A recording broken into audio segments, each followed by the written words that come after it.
My brand new Affordable Treehouses book is out now. Link in the description below, and on relaxshacks.com, also below, we have plan sets for very small and simple tree houses. Check it. Here you go, in the spirit of the ultra unprofound. This is the simplest pitch for a boxy style mini treehouse, which I'm working on. Plans soon on relaxshacks.com. There are other treehouse plans there already.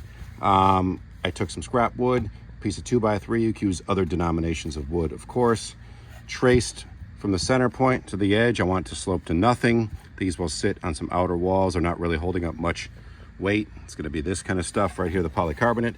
I made this cut. These are just pinned in right here, and this will be my attachment point for that polycarbonate roofing here in succession down the line on top of what is really just a box of a structure.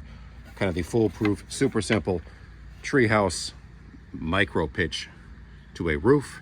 I don't talk about this in my book, Treehouses Within Reach, but there are some other techniques I do talk about as well, so check that book out.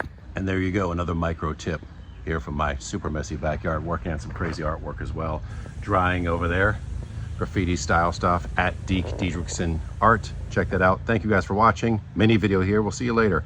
Tiny House Summer Camp, by the way, if you want to build with us, do a lot of art, live speakers, guest demos, tiny house tours, camping and more. September 12th and the 13th, relaxshacks.com to check that out. Come hang with us, come camp with us.